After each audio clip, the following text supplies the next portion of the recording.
ಎಲ್ಲರೂ ಕೂಡ ಚಪಾತಿ ತಿಂದೇ ಇರ್ತೀವಿ. ರಾಗಿ ಚಪಾತಿ ನೀವೆಲ್ಲಾದರೂ ಕೇಳಿದ್ದೀರಾ?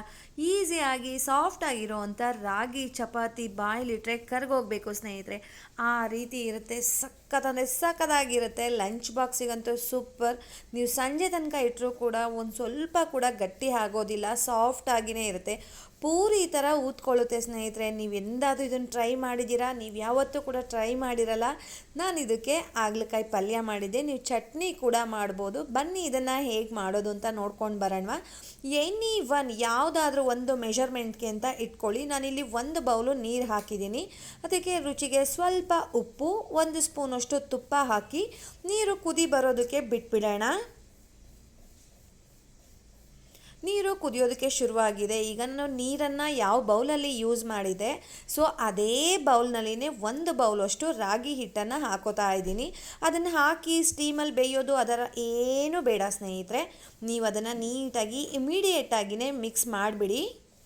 ನೀರು ಕುದಿಬೇಕಾದ್ರೆ ಹಾಕಿದ್ರೆ ಮುಕ್ಕಾಲು ಭಾಗ ಅಲ್ಲೇ ಬೆಂದ್ಬಿಟ್ಟಿರುತ್ತೆ. ಅದಕ್ಕೋಸ್ಕರ ಈ ಥರ ಮಾಡೋದ್ರಿಂದ ಸ್ವಲ್ಪ ಕೂಡ ಗಂಟು ಆಗೋದಿಲ್ಲ. ಇಮಿಡಿಯೇಟಾಗಿ ನೀವು ಈ ಥರ ಮಾಡಿದ್ರೆ ಸ್ವಲ್ಪ ಕೂಡ ಗಂಟು ಆಗೋದಿಲ್ಲ. ಹಿಂಗೆ ಮಿಕ್ಸ್ ಎಲ್ಲ ಆದಮೇಲೆ ಲಿಡ್ಡನ್ನು ಕ್ಲೋಸ್ ಮಾಡಿ ಒಂದು 3-4 ನಿಮಿಷ ಬೇಯಿಸ್ಬಿಡೋಣ ಸ್ಟೀಮಲ್ಲಿ. ಲಿಡ್ಡನ್ನು ಕ್ಲೋಸ್ ಮಾಡಿದ್ರೆ ಬೇಗ ಬೆಂದ್ಬಿಡತ್ತೆ ಅನ್ನೋದಕ್ಕೋಸ್ಕರ ಒಂದು 5 ನಿಮಿಷ ಇಟ್ಕೊಂಬಿಡೋಣ. ಟೈಮಿಂಗ್ಸ್ ಬೇಕಾದರೂ ಇಟ್ಕೊಳ್ಳಿ. ಒಂದು ಕಣ್ಣು ಅಂತೀವಲ್ವ, ಆ ಟೈಮಲ್ಲಿ ಬೇಕಾದರೂ ಇಟ್ಕೊಳ್ಳಿ. ನೋಡಿ, ಒಂದು 5 ನಿಮಿಷ ಆಗಿದೆ. ಇನ್ನೊಂದು ರೌಂಡ್ ಮಿಕ್ಸ್ ಮಾಡಿಬಿಟ್ಟು ಇದಕ್ಕೆ ಇನ್ನೊಂದು ಸ್ಪೂನಷ್ಟು ತುಪ್ಪ ಹಾಕೊಳ್ಳೋಣ. ಯಾಕಂದರೆ ನೀಟಾಗಿ ತಳ ಬಿಡುತ್ತೆ ಸ್ನೇಹಿತರೆ, ಮತ್ತು ರುಚಿನೂ ಕೂಡ ತುಂಬ ಚೆನ್ನಾಗಿ ಬರುತ್ತೆ. ಮತ್ತು ತುಪ್ಪ ಹಾಕೋದ್ರಿಂದ ಸಾಫ್ಟಾಗಿ ಬರುತ್ತೆ ಸ್ನೇಹಿತರೆ. ಗಟ್ಟಿ ಆಗೋದಿಲ್ಲ. ನಾವು ಮಾಡೋ ಅಂಥ ಚಪಾತಿ ಗಟ್ಟಿ ಆಗೋದಿಲ್ಲ. ಈ ರೀತಿಯಾಗಿ ಒಂದು ಸಲ ನೀವು ಟ್ರೈ ಮಾಡಿ ನೋಡಿ. ಆಮೇಲೆ ನೀವು ಹೇಳ್ತೀರಾ, ಹೌದು ರೀ ತುಂಬ ಚೆನ್ನಾಗಿ ಬಂದಿತ್ತು ಅಂತ ನನಗೆ ಕಮೆಂಟ್ ಮಾಡ್ತೀರಾ.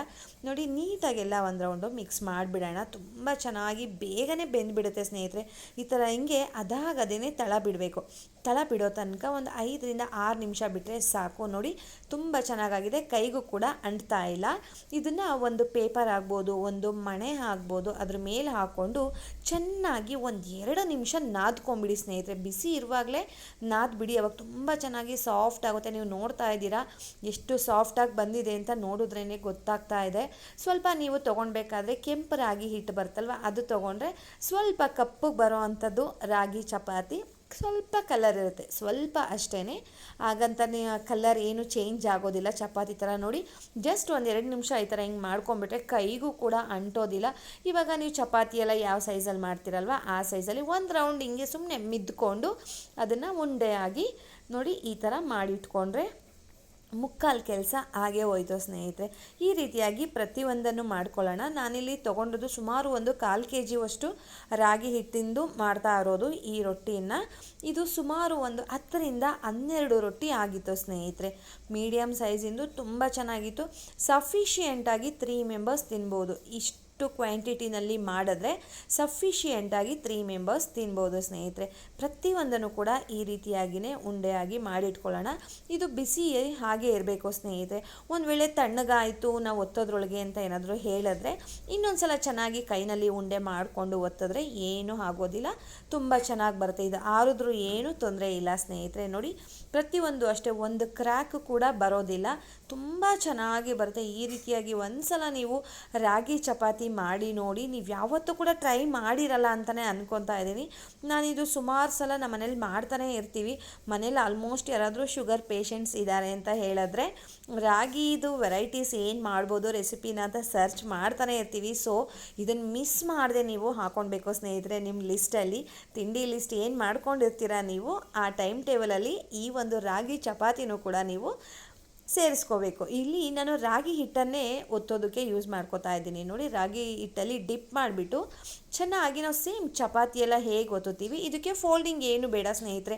ಫೋಲ್ಡಿಂಗ್ ಇಲ್ದಲೇ ಇದು ಪೂರಿ ಥರ ಬರುತ್ತೆ. ತುಂಬ ಚೆನ್ನಾಗಿರುತ್ತೆ. ನೋಡಿ, ತುಂಬ ಚೆನ್ನಾಗಿ ಬರ್ತಾ ಇದೆ. ಒಂದು ವೇಳೆ ನಿಮ್ಗೆ ಏನಾದರೂ ಲಟ್ಸೋದಕ್ಕೆ ಅಂಟ್ತಾ ಇದೆ ಅಂತ ಏನಾದ್ರು ಅನಿಸಿದ್ರೆ ಇನ್ನು ಸ್ವಲ್ಪ ರಾಗಿ ಹಿಟ್ಟನ್ನು ಸ್ಪ್ರೆಡ್ ಮಾಡಿಕೊಂಡು ನೀವು 2 ಕಡೆನೂ ಎಲ್ಲ ಪೂರ್ತಿ ಈವನ್ ಆಗಿ ಒಂದೇ ಸಮ ಬರೋ ಥರ ಲಟ್ಟಿಸ್ಕೊಳ್ಳಿ. ಚಪಾತಿ ಥರನೇ ಎಷ್ಟು ದೊಡ್ಡದಾಗಿ ಬೇಕಾದರೂ ಲಟ್ಟಿಸ್ಬೋದು ಸ್ನೇಹಿತರೆ, ತೆಳುವಾಗಿ ಲಟ್ಟಿಸ್ಬೋದು. ಒಂದು ಸ್ವಲ್ಪ ಕೂಡ ಎಲ್ಲೂ ಡ್ಯಾಮೇಜಸ್ ಬರೋದೇ ಇಲ್ಲ. ಈ ರೀತಿಯಾಗಿ ಈಸಿಯಾಗಿ ಮನೆಯಲ್ಲೇ ಮಾಡ್ಕೊಳ್ಳಿ. ಸಖತ್. ನೀವು ಇದು ಕಾಂಬಿನೇಷನ್ ನೀವು ಏನು ಬೇಕಾದರೂ ಕೊಡ್ಬೋದು ಸ್ನೇಹಿತರೆ. ನಮ್ಮ ಮನೇಲಿ ಏನು ಮಾಡೋಕ್ಕಾಗಲಿಲ್ಲಪ್ಪ, ಟೈಮ್ ಆಯಿತು ಅಥವಾ ಟೈಮ್ ಸಿಗಲಿಲ್ಲ, ಮಾಡೋದಕ್ಕೆ ಮೂಡ್ ಇರಲಿಲ್ಲ ಅಂತ ಆ ಥರ ಏನಾದರೂ ಹೇಳಿದ್ರೆ ನೀವು ಮೊಸರು ತುಪ್ಪ ಜೊತೆ ಬೇಕಾದರೂ ತಿನ್ಬೋದು. ಮೊಸರು ಜೊತೆ, ತುಪ್ಪ ಜೊತೆ, ಚಟ್ನಿ ಪುಡಿ ಜೊತೆ ಕೂಡ ತಿನ್ಬೋದು ಸ್ನೇಹಿತರೆ. ನೋಡಿ ಈಸಿಯಾಗಿ ಲಟ್ಟಿಸ್ಕೊಳ್ಬೋದು. ಇದಕ್ಕೇನು ತುಂಬ ಕಷ್ಟ ಆಗುತ್ತೆ, ರಾಗಿ ರೊಟ್ಟಿನ ರಾಗಿ ಚಪಾತಿನ ಅನ್ನೋ ರೇಂಜಲ್ಲಿ ಏನೂ ಇರೋದಿಲ್ಲ ಸ್ನೇಹಿತರೆ. ನೋಡಿ ಈ ದಪ್ಪನಾಗಿದ್ದರೆ ಸಾಕು, ತೀರ ತೆಳುವಾಗಿನೂ ಬೇಡ, ತೀರ ದಪ್ಪವಾಗಿಯೂ ಬೇಡ ಸ್ನೇಹಿತರೆ. ಈಗ ಆಲ್ಮೋಸ್ಟ್ ರೊಟ್ಟಿಗಳನ್ನೆಲ್ಲ ಚಪಾತಿಗಳನ್ನೆಲ್ಲ ಲಟ್ಟಿಸ್ಕೊಂಡ್ಬಿಟ್ಟಿದ್ದೀನಿ. ಬನ್ನಿ, ತವ ಬಿಸಿ ಆಗಿದೆ. ಜಸ್ಟ್ ನಾನಿಲ್ಲಿ ಎಣ್ಣೆನೂ ಹಾಕ್ತಾ ಇಲ್ಲ, ತುಪ್ಪನೂ ಹಾಕ್ತಾ ಇಲ್ಲ, ಡ್ರೈ ಆಗಿನೇ ಮಾಡ್ತಾ ಇದ್ದೀನಿ. ಒಂದು ಕಾಟನ್ ಬಟ್ಟೆ ಆಗ್ಬೋದು, ಈ ಥರ ಚಿಕ್ಕದೊಂದು ನ್ಯಾಪ್ಕಿನನ್ನು ಅಡುಗೆ ಮನೇಲಿ ಇಟ್ಕೊಂಡಿರ್ತೀವಲ್ವ, ಅದರಲ್ಲಿ ಜಸ್ಟ್ ಅದನ್ನು ಹಿಂಗೆ ಪ್ರೆಸ್ ಮಾಡ್ತಾ ಹೋದರೆ ಅದ್ರ ಮೇಲೆ ಎಕ್ಸ್ಟ್ರಾ ಇರೋ ಅಂಥ ಹಿಟ್ಟುಗಳು ಬರುತ್ತೆ. ಮತ್ತು ಪೂರಿ ಥರ ಕೂಡ ಪ್ರೆಸ್ ಆಗಿ ಈ ಥರ ಹಿಂಗೆ ಊದ್ಕೊಳ್ಳುತ್ತೆ ಸ್ನೇಹಿತರೆ, ತುಂಬ ಚೆನ್ನಾಗಿ ಬರುತ್ತೆ. ಎಕ್ಸ್ಟ್ರಾ ಹಿಟ್ಟೆಲ್ಲ ಆ ಟವೆಲ್ನ ನೀವೇನು ತೊಗೊಂಡಿದ್ದೀವಲ್ವ ನ್ಯಾಪ್ಕಿನ್ನು, ಅದೆಲ್ಲ ಅಬ್ಸರ್ವ್ ಮಾಡ್ಕೊಂಬಿಟ್ಟಿರುತ್ತೆ. ಜಾಸ್ತಿ ಹಿಟ್ಟೇನು ಬರೋದಿಲ್ಲ ಅದ್ರ ಒಂದು ವೇಳೆ ನಾವು ಲಟ್ಟಿಸ್ಬೇಕಾದ್ರೆ ಸ್ವಲ್ಪ ಹಿಟ್ಟು ಜಾಸ್ತಿ ಆಯಿತು ಅಂತ ಆ ಥರ ಏನೂ ಅನಿಸೋದಿಲ್ಲ. ನೋಡಿ ಬೇಯಿಸ್ಬೇಕಾದ್ರೆ ಆರಾಮ್ಸೆ ಅದಾಗದೇ ಬಂದುಬಿಡುತ್ತೆ, ಕಚ್ಚೋದಿಲ್ಲ, ಏನೂ ಇಲ್ಲ. ನೋಡಿ ಎಷ್ಟು ಚೆನ್ನಾಗಿ ಊದ್ಕೋತಾ ಇದೆ ಅಂತ ಹೇಳಿಬಿಟ್ಟು ಒಂದು ಸಲ ನೀವು ಈ ರೀತಿಯಾಗಿ ಟ್ರೈ ಮಾಡಿ. ರಾಗಿ ಚಪಾತಿಯನ್ನು ಇಷ್ಟಪಟ್ಟು ಮಕ್ಕಳಾಗಲಿ ಮನೆಯವರಾಗಲಿ ಮಾಡಿಸ್ಕೊಂಡು ತಿಂತಾರೆ. ಮಾಮೂಲು ಚಪಾತಿಗಿಂತ ರಾಗಿದೇ ಮಾಡಮ್ಮ ತುಂಬ ಟೇಸ್ಟಾಗಿತ್ತು ಅಂತ ಹೇಳ್ತಾರೆ. ಈ ಒಂದು ಪುಟ್ಟ ರೆಸಿಪಿ ನಿಮ್ಮೆಲ್ಲರಿಗೂ ಕೂಡ ಇಷ್ಟ ಆಗಿದೆ ಅಂತ ಅಂದ್ಕೊಳ್ತಾ ಇದ್ದೀನಿ. ಇಷ್ಟ ಆಗಿದರೆ ಮಿಸ್ ಮಾಡಿದೆ ನೀವು ಕಮೆಂಟ್ ಮಾಡಬೇಕು, ಟ್ರೈ ಮಾಡಬೇಕು. ಫಸ್ಟು ನೀವು ಟ್ರೈ ಮಾಡಿ ನನಗೆ ಕಮೆಂಟ್ ಮಾಡಿ ಹೇಗೆ ಬಂತು ಅಂತ ಹೇಳಿಬಿಟ್ಟು ನಾನು ರಿಪ್ಲೈ ಕೊಡ್ತೀನಿ ನಿಮ್ಮ ಕಮೆಂಟ್ಸಿಗೆ. ನನಗೆ ಖುಷಿಯಾಗಿ ನನಗೆ ಇಷ್ಟ ಆಗುತ್ತೆ. ನೆಗೆಟಿವ್ ಆಗಲಿ ಪಾಸಿಟಿವ್ ಆಗಲಿ, ನಾನು ಯಾವುದನ್ನು ಕೂಡ ಇವ್ರು ನೆಗೆಟಿವ್ ಮಾಡಿದ್ದಾರೆ, ಇವ್ರು ಪಾಸಿಟಿವ್ ಮಾಡಿದ್ದಾರೆ ಆ ಥರ ಏನೂ ಇಲ್ಲ.